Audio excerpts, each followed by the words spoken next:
Hey guys, today I'm going to be walking you through how to create this design. I'm specifically trying to teach you how to do this engraved look for the text. A few weeks ago, Inner Circle Prints launched these photo boards, which are a great product for Mother's Day and other holidays, and as an evergreen product in your shop. It's got a white sublimation front, so there's a lot of space for creativity with it, but by and large, the biggest way that people design for them is with wood planks in the background, and then there's an image on one side and there is text on the other side. So I think that your designs are going to stand apart more than other people's in the market if they look engraved. So that's what we're trying to accomplish today. I'm also going to show you a couple other ideas that I had for this product type. We're going to walk through how to do this, how to make it look like a traditional frame like that, how to do this watercolor, and how to do this text cutout. So first we're going to come over here to elements and we're going to type in wood background and find the background that we want. I usually scroll down quite a bit in order to not land on the same wood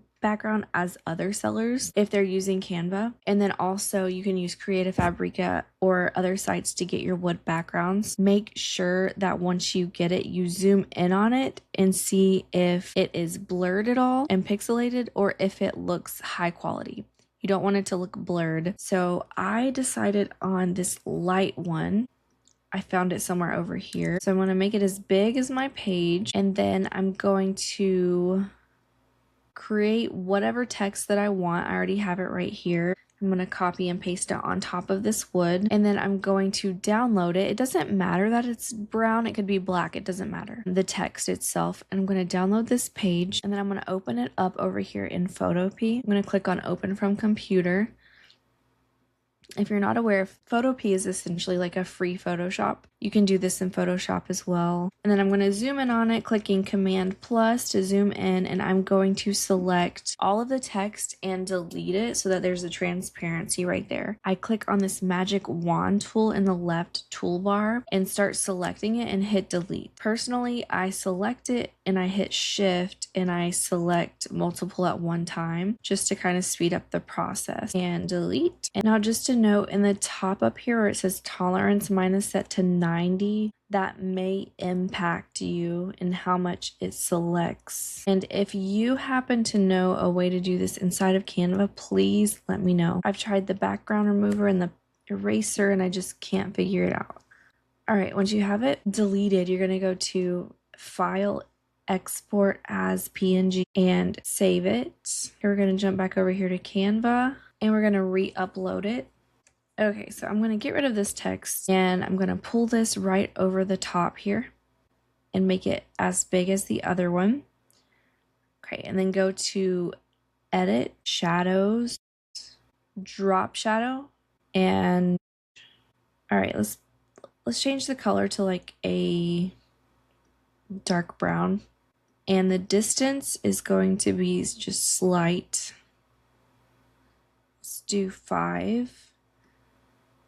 The angle, okay, the blur amount, this is really where it's gonna start looking engraved. The blur amount I'm going to decrease. Let's do like 3. All right, what I'm gonna do now is I'm gonna pull it over from the side and click on the background wood piece and go to Edit, Adjust, and I'm gonna bring up the temperature, bring down the brightness so it starts to look darker. I still want it to be that warm wood color though. You can mess with the tint if you want to.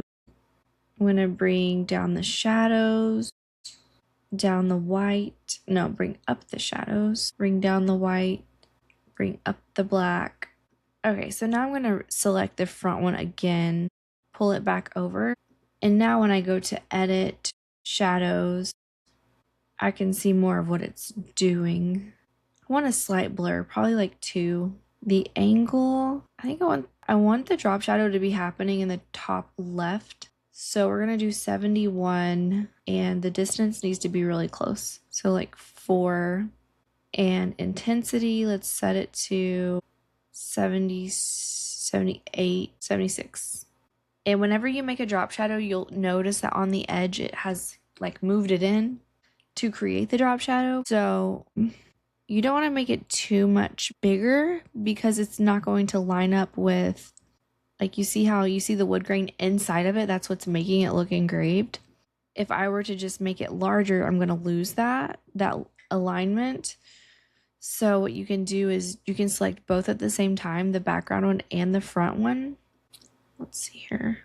Let's crop it in for a second. Grab this one in the background, hold down shift and select the one in the foreground, and then grab the corner and increase both at the same time and get it to where you're not seeing that edge thing. Of course, you're going to want to throw the template back on top of it to make sure you're still inside of the area you're supposed to be in. But yeah, that's how you can achieve that engraved look. And you can make the background look darker, whatever you want to do. I've seen some other people who, instead of doing the drop shadow, I'm going to duplicate it and show you. They will go to edit shadows and they will do a glow instead. And then you can play around with the size and the blur amount and see if you prefer that over the drop shadow. But personally, I like the drop shadow version. Okay, so let's say that you've created this design, and let me just grab that image I made on the other one. Here we go. Here's our image. I did a drop shadow on this, so I added a frame. I went over here to elements and I typed in frame, and I just grabbed a square one. I pulled in the edges, pulled it down, and then added a drop shadow. I went to edit and shadows, drop shadow, and it's set to 15, 50, 29, 63. I personally think the angle below it looks the best because it looks like it's actually pinned to the top and it's just coming off the page a bit. And that's why the shadow is just right underneath it. But let's say that you get a personalization from a customer. How are you going to do that once you have already created this? Say that the font, I deleted the font, but let's say that it's going to say love. We'll do a heart symbol. Olivia and John is going to do we're going to have a heart symbol plus Olivia and John. And we're going to change the font. We'll change it just to go with this other typewritten font, and I'm going to find a heart over here in elements. Okay. I'm going to tilt my heart a little bit, and then I'm going to make Olivia and John brown as well. Now, the easy thing to do here is just put this in straight up brown font, but I think it's going to pay off for you to do the extra step. And so what that looks like is you've already created this main one, and it's going to stay the same. You're not going to have to do this every single time. So what you're going to do is you're going to duplicate this and get rid of the image for now. We don't need it. And we're going to download. We're going to pull this over from the side, get rid of the background. That's why it's important that you're duplicating it so you still have this background back here ready to go. Okay, so this is the one that I've already downloaded and re-uploaded and put the effect on. And then this is my text that I'm adding. I'm going to download it again as a transparent background, and I'm going to pull it back over into Photopea. And when I pull it over, you will see that drop shadow that we added is in there. And then we're going to go to the magic wand again, and we're going to do what we did before and erase this business. Backspace, and then I'm ready to export it as a PNG. Jump back over here into Canva and upload it. And then I'm going to pull it over and I'm going to pull it to the corners. Now remember, this is behind it. So we're going to get rid of this, pull it back on top, and I'm going to grab this little anchor up here at the top and I'm going to pull it down. So what I'm doing here is I'm cropping out that original message and only leaving this bottom one, which if you move it, you'll see it. It's the Olivia and John part. And then I'm going to add that same effect to it. So up here it was a shadow and it was 271, 476. A drop shadow.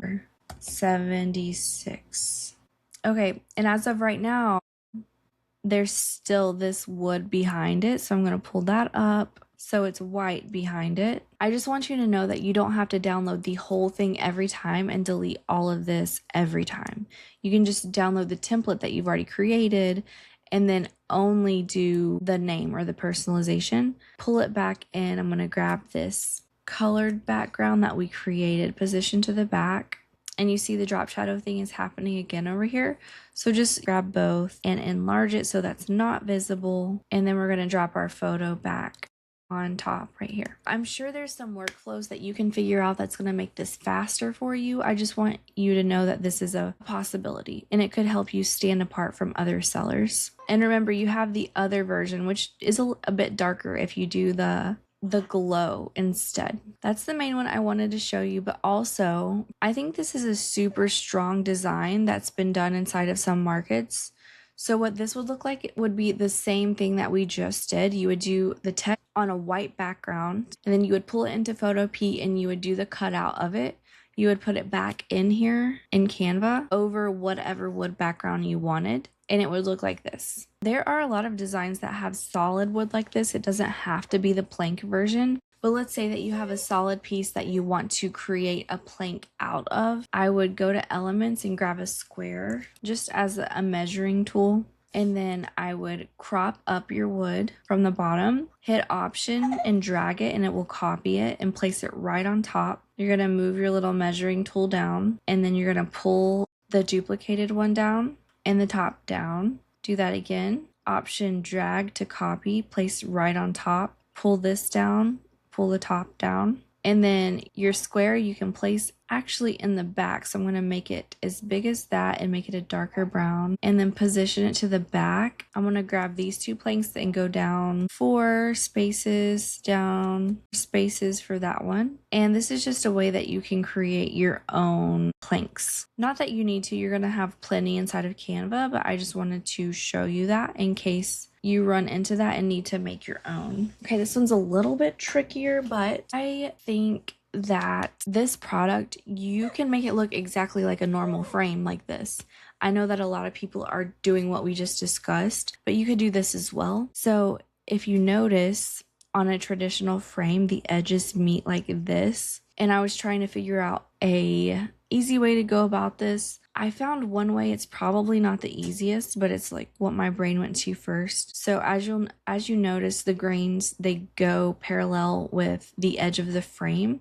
So that's what we're trying to accomplish here. And let me show you what I thought of to do this. Here is the wood that I'm going to be using. I'm going to grab, I need to grab a measuring instrument or shape as well. So I'm going to put this shape here and it's going to turn a different color. And this is going to be the measurement that I'm going to be using just so everything's uniform. Okay, I'm going to grab a triangle, a right triangle, and place it right in the corner and duplicate it and do the same thing up here this way. 180 degrees. Then I'm going to place this huge white shape over top so that I'm only leaving that little section. And then I'm going to duplicate the page, move all of this situation. I'm going to rotate this. And then this is where I am rotating my measuring piece here because I want them all to be the same. And then place this triangle in the corner, this triangle over here in this corner. This goes here where that shape is. Then I'm going to duplicate it and do the same thing for the next two. And remember, you would only have to do this once and then you would be good to go. Unless you were offering variations for color, then you would do it for all of them. Okay, so now that I have that, I'm going to go back through and get rid of the little measuring guy for all of them and download. So page 16 through 19. And once they're all uploaded, we're going to pull them in, background remover, and place it right where it should be. And this is why that measuring was important. See, that's still off a bit, which I can work with that. Okay, I'm not sure why they're off just a little bit. It's probably my measuring, but that gives you an idea of what I was trying to accomplish. And then you can put the frame in the middle. You can put your text up top. You're gonna have to make it thicker in order to fit inside of the template from ICP. Yeah, because if you're gonna be putting text up here, it's probably gonna need to be a little bit thicker in order to fit inside of this white space. But that's the idea for the frame. Take it or leave it. And the last thing, well, 2 more. For this, I thought this was really beautiful, like this watercolor effect on this image on top of the plank. If you go to my channel, there's a video, this with the red X and the green check mark, where I show you how to create that watercolor effect. So if you want to check that out, I think that would be worth your time for creating this beautiful look. And the last one I want to show you is if you were to add a name like this and then have it cut out like this. So usually what I do for this is I'll get the name or whatever it is. Let's say it's mom in a long tail script. I think I have, or let's do Justin Haley. I'm going to grab my long tails. All right, put a color behind it, and then you're just going to go to elements and you're going to find some shapes. I usually use circles and squares, sometimes triangles. Change them to white, and you're just going to meticulously place them down here in order to create this unique frame. I think this circle is going to help me more. So I just get in here and I duplicate it a lot until you fill up all this space underneath the word. Okay, and once you have done that, then select the text again and position it to the front. I'm going to delete that blue background, and then I'm going to go to download transparent, and I'm going to pull it back in here, and then we are ready to add our frame and position it to the back. But once you pull in your image, then you have this negative space, and you could have chosen to fill in the O as well, but then down here you could have the text. So I hope those were helpful in terms of showing you how to do engraved text. If you know of some other ways to do it, please share below. Thank you so much for watching.